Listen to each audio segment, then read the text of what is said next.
So the Wall Street Journal ran an article today about the housing market, which I want to go over with you guys. You can see the headlines here.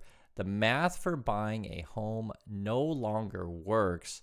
And they have a bunch of different charts, which I think are really important. And this is especially useful for young people out there who are looking for a home and just feel like things are too expensive. I'll just tell you the truth. You're not crazy, and you're not alone.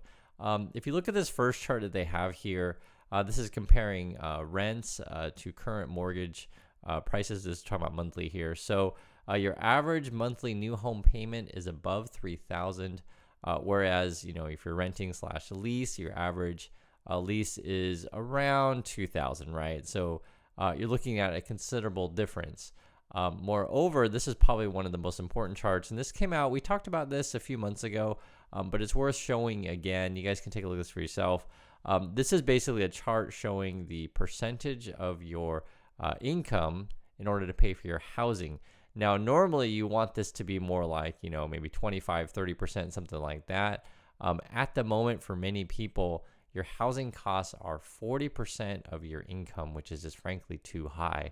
And I'd be curious if depending on the market that you're in, because a lot of this depends on the market that you're in, if your math works out to be the same. And please comment below and just share your thoughts on this kind of stuff. But yes, 40% is just too high.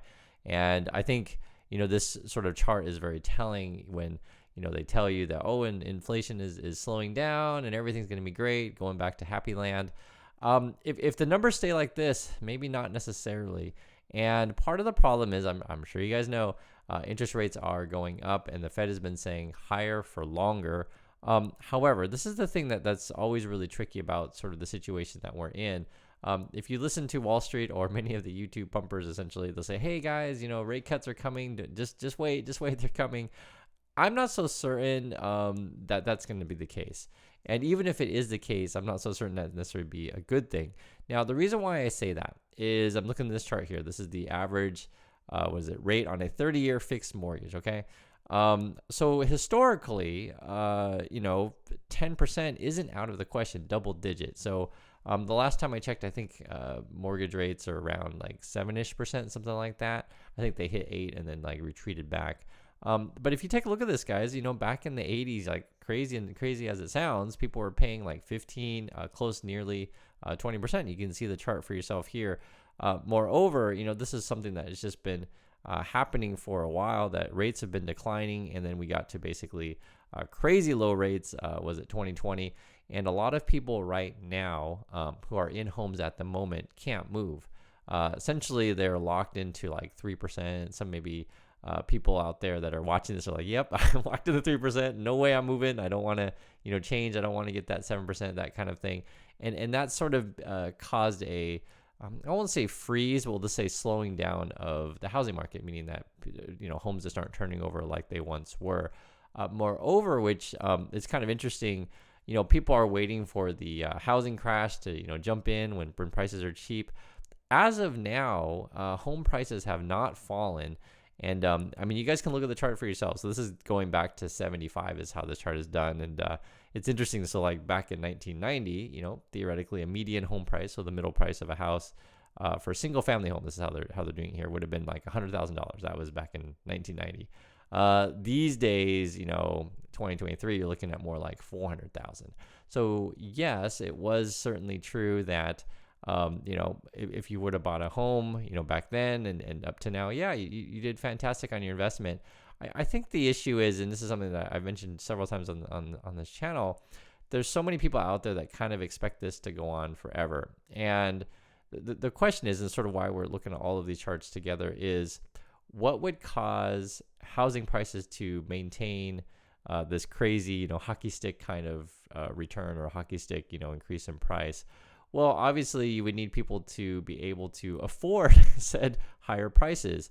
And that's sort of the crazy part. And right, guys, that's why I showed you this again, is like, okay, so in order for that to happen, for people to, to just keep pushing the housing market higher and higher and higher, is like, okay, so are we just going to pay a larger percentage of our income in order to get into a house? Or are we all going to get a whole bunch of raises, right? And this is all going to depend on your industry. And you guys know this. We talked several times on this channel. There are many industries that have been going on strike. The auto workers have been the most famous. And we talked about the the Hollywood strike. This is a couple examples. I know nurses went on strike. I've seen that the airline industry has faced these kind of issues with the unions, etc. Like the pilots are on strike, and etc. So the thing is that what those strikes indicate is that people aren't getting paid enough, and then the question is going to be, did you get in a big enough raise to keep up with these home prices? Now, moreover, this is something that's also really interesting is as rates go up, and this is sort of why I always want you guys to look at calculators. We did the one with the Cybertruck recently, just I think it was like last week. But the basic gist of it is that, as rates go up, the total cost of your home is going to go up considerably. So I know that when you compare like, what's the difference between say 3% and 8%? It's only, 5% difference. Like 5 is a small number. But with interest rates, like the way, the math works, it actually is a very significant number. So assuming that you had a $400,000 mortgage, and this is over a 30-year period, and you got in at 3%, and let's just say you took all 30 years to pay said mortgage, your total cost of your house may be around $500,000, something like that. When you take a look at say 8% mortgage, you guys can see the chart for yourself. Suddenly the interest that you're paying is like larger, like way larger. I'll say way larger, but well, actually it is way larger. When we look at the chart here, than your actual loan amount. So you're starting to near more like the $800,000 thing. So I mean, you guys can see the chart for yourself. Like the interest is just considerably higher. The thing that this kind of stuff sort of really hurts, or how can I say hinders, are the people out there that say, hey, you're going to get rich flipping homes and stuff like that. Or, you're going to build this Airbnb empire. There's a lot of people out there that say these kind of things. Everything changes buying a home when interest rates are higher, right? The prospect of sort of getting return on your money is much, much different. Now, I'm not saying, hey guys, never buy a home, forget about buying a home, that kind of stuff. I'm just not saying that. I just want you to look at the math for yourself, that things are certainly different than they used to be now that rates are going up. Moreover, a lot of the older generation, maybe your parents, if you're younger watching this, it's like, oh, why don't you go buy a home? You're so foolish for renting, these kind of things. Here's the deal, guys. And again, I want you to understand that you are not alone if you feel like that you're under the pinch. That's sort of why we're talking about this, because you want to understand the macro environment that you're in. Because, if you look at this chart here, this is essentially, okay, let's say you can afford $1,000 a month, just for example. That's how you read this chart. If interest rates are at 1%, the home that you can get into in the chart is like, say, $250, something like that, right? And then suddenly, as interest rates sort of creep up, the amount of house that you can afford, goes down. So let's talk bigger numbers. So, for example, if you can afford $3,000 a month. So when interest rates are around, say, 4%, you can afford a $500,000 home, something like that. As interest rates creep up, you guys can see this for yourself. Affordability starts to go down. So now you're looking at more like, I can afford a $400,000 home, these kind of things, right? So you're losing affordability the more the interest rates go up, and essentially less people can get into homes. Now, here's the thing though, is that, again, I told you guys before that older people, or not necessarily just older, but people, many are older, but people who were able to lock in lower interest rates are basically stuck, because you just, as we said, you don't necessarily want to move and go to a higher interest rate thing. This creates a crazy situation that we have with the housing market and the job market, is because people are less mobile. So this might be the most important chart for you to take a look at if you're a young person in the housing market at the moment. The median age of first-time home buyers is around 35. So let's say you're 28, you've had a stable job for the last couple of years, you've been saving money, etc., starting looking to get in a home, but the numbers don't seem to work out. I just want to tell you guys, you are not alone, right? 35 means that you may have to wait 7 years. But again, this is all going to depend on what market you're in and your personal situation. And so I like to present all this stuff to you guys because I want to hear about what's going on in your neck of the woods and in your community. I also know that we have people who watch this channel who are in real estate.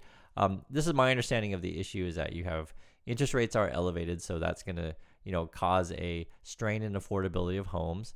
You also have people who got in mortgages at 3%, something like that. So they're not going to be selling because where are they going to go? They need a place to live. You also have the situation to where okay, fine, we need to build more homes, affordable housing, etc. So the home builders aren't necessarily incentivized to build affordable single family homes because they don't make as much money on those things. So they want to build the more expensive homes because they make more money. And at the moment, it just seems like, this is just reality, home ownership for people who want to buy single family affordable homes is declining. Now, good thing, bad thing, I'll leave that for you to decide. But this has sort of been a core of the American, dream for quite a long time, and it's just really hard for young people right now. And then you also have the other issue, which I've said several times in this channel, which I'm really, really against, when you have these like real estate companies or Wall Street essentially using homes as an investment, meaning that they're buying up all these things for cash and essentially turning them into rentals. And so, is the USA going to be a country of rentals in the future? Who knows? It certainly seems like that could be the situation. I can't predict the next 20 years, who knows? But at least if you take the numbers right now, I would agree with the title of the article. The math for buying doesn't necessarily work. If you're paying plus, $3,000 a month for mortgage, and you can say rent a place for $2,000, that's a significant increase. And moreover, even if, like, for example, you think, okay, maybe the math does work for you, maybe buying a home is better, you may not be able to afford it anyway. And this is sort of why I showed you guys this first chart, to where 40% of your income is going to housing is just too high. So I wanted to show you guys these things. We'll see if anything changes in the market, if rates come down, if home builders start building more homes, if suddenly there's a slew of people that's like, hey, I want to sell, et cetera, and put more homes in inventory. And I also want to hear about the markets that you're in, because again, every single market is going to be a little bit different. These are just national numbers, and that's it. So anyway, I'd love to hear your thoughts on this stuff, and thank you guys for watching, and I'll catch you next video.